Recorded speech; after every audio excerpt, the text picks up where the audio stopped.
मैं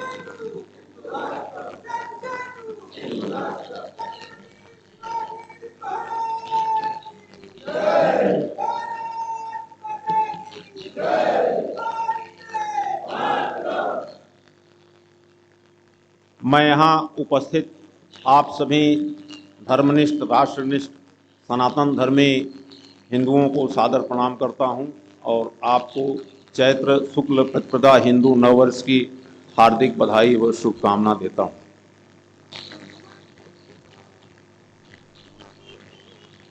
हमारी सुरक्षा का जो सर्वोत्तम मापदंड है वो सुनिश्चित होता है कि हम अपने समूह को कैसे बचा सकते हैं, अपने धर्म को कैसे बचा सकते हैं, सार्वजनिक स्थल को कैसे बचा सकते हैं और जिस व्यवस्था में हम रहते हैं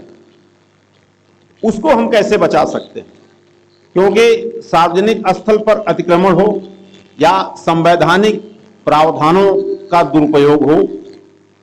या इस प्रकार का कोई भी कृत्य हो और इसको हम सार्वजनिक मान के अगर उपेक्षित करते हैं तो आज नहीं कल हम भी उसके शिकार होंगे और वो उस पीड़ा से हमको भी गुजरना पड़ेगा। आजादी के बाद से हमारी स्थिति जो इस हिंदुस्तान में इस स्तर पर पहुंच गई कि बहुसंख्यक होते हुए भी हम आज अपने अधिकारों के लिए लड़ रहे हैं, हम प्रताड़ित हो रहे हैं, हम पीड़ित हो रहे हैं। उसके पीछे जो एकमात्र मूल कारण है कि हम अपने व्यक्तिगत हित को ज्यादा महत्व देते हैं, सार्वजनिक हित को, अपने समूह को, अपने धर्म को, इसको हम नजरअंदाज करते हैं, इसको उपेक्षित करते हैं। मैं दीवानी न्यायालय वाराणसी में विधि व्यवसाय करता हूं और जब भी कभी इस प्रकार का कोई भी मामला होता है, चाहे बनारस में वाराणसी जनपद में बाबा विश्वनाथ की नगरी है, यहां 7 स्थानों पर बकरीद में ऊंटों की कुर्बानी दी जाती थी और मैं 2015 से इसके लिए प्रयास करता रहा। जब मैंने शुरुआत की तो मैं अकेले ही जाता था, पुलिस अधिकारी के यहाँ, डीएम के यहाँ शिकायत करता था। उसके बाद कुछ धर्मनिष्ठ अधिवक्ता बंधुओं का मुझे सहयोग मिला, कुछ और जनमानस का सहयोग मिला और ये मेरा निरंतर प्रयास चलता रहा। 2019 में आकर के ये बंद हुआ बनारस में, और बनारस में नहीं पूरे प्रदेश में बंद हो गया। इसी प्रकार मुहर्रम के जुलूस रहे, तो मुहर्रम के जुलूस पूर्ववर्ती सरकारों में जब ये निकलता था तो कभी मेरा भी सामना इस जुलूस में हुआ। उस जुलूस के निकलने के दौरान अगर आप उस मार्ग से यात्रा कर रहे हैं तो आप ये मान के चलें कि आप सुरक्षित नहीं है, बच जाए वो बात दूसरी है। खुलेआम शस्त्रों का प्रदर्शन, भीड़,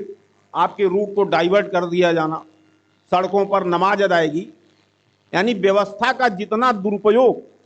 अल्पसंख्यक समुदाय करता है और हम उसी व्यवस्था में स्वयं को नहीं बचा पाते, इसके पीछे जो मूल कारण है कि हम अपनी आवाज नहीं उठाते, हम अपने समूह के लोगों को बचाने का प्रयास नहीं करते, अपने धर्म को बचाने का प्रयास नहीं करते।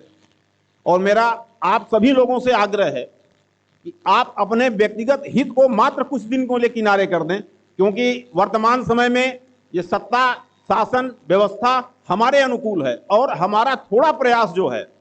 थोड़ा प्रयास ही हिंदू राष्ट्र का निर्माण करेगा। और हिंदू राष्ट्र निर्माण की जो स्थिति है, हम बहुसंख्यक हैं, हम हिंदू हैं, धर्म मेरा सनातन है, हिंदुस्तान है ही, और इस देश का विभाजन भी हिंदू और मुसलमान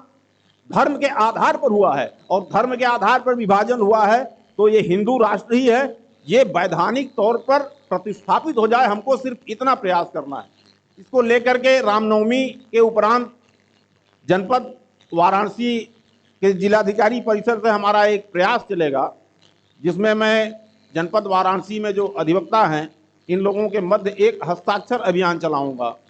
क्योंकि इस राष्ट्र का विभाजन तो धर्म के आधार पर हुआ और अगर एक इस्लामिक मुल्क पाकिस्तान बना तो बट नेचुरल है कि हिंदुस्तान हिंदू राष्ट्र ही है, हिंदू राष्ट्र था और है भी। लेकिन आपातकाल में मुस्लिम तुष्टीकरण करने वाली कांग्रेस सरकार द्वारा उसमें सेकुलर शब्द प्रतिस्थापित किया गया ताकि ये हिंदू राष्ट्र की जो आवाज है इसको दबाई जा सके और हिंदुओं को दबाया जा सके। तो हमारा ये प्रयास चलेगा हस्ताक्षर अभियान बनारस कचहरी से, जिसमें मेरा प्रयास है कि जो सेकुलर शब्द प्रतिस्थापित किया है आपातकाल के दौरान, इसको हटाया जाए और उस स्थान पर हिंदू राष्ट्र शब्द स्थापित किया जाए। और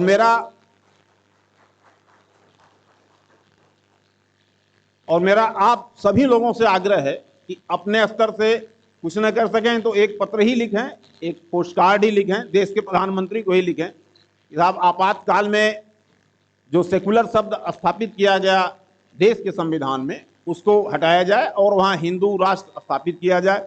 सत्ता हमारे अनुकूल है, व्यवस्था हमारे अनुकूल है और ईश्वरीय ताकत भी हमारे अनुकूल है, मनोकूल है। तो हमारा ये प्रयास, हमारा जो ये उद्देश्य है हिंदू राष्ट्र का, उसको सफल बनाने में काफ़ी कारगर साबित होगा। और अगर ये राष्ट्र हिंदू राष्ट्र है और बन गया, घोषित तौर पे स्थापित हो गया हिंदू राष्ट्र, तो इसमें हिंदू तो सुरक्षित है ही, मुसलमान भी सुरक्षित है, ईसाई भी सुरक्षित है, जैन भी सुरक्षित है, सारे लोग सुरक्षित हैं। लेकिन अगर हम अपने इस प्रयास को मूर्त रूप नहीं दे सके तो जो स्थिति है इस राष्ट्र की, इस्लामीकरण ही इस हिंदुस्तान की नीति होगी और जिसमें न तो हमारा अस्तित्व बचेगा न हमारी आने वाली पीढ़ियों को बचेगा। तो मेरा पुनः आग्रह है कि आप हिंदू राष्ट्र के लिए आगे कदम बढ़ाएं। आपको बहुत कुछ नहीं करना है, न बहुत किसी संसाधन की जरूरत है, न तो किसी विधिक सलाह की जरूरत है, सिर्फ एक पत्र लिखना है और पत्र की भाषा कुछ हो सकती है। आप किसी में लिखें कि साहब आपातकाल में जो शब्द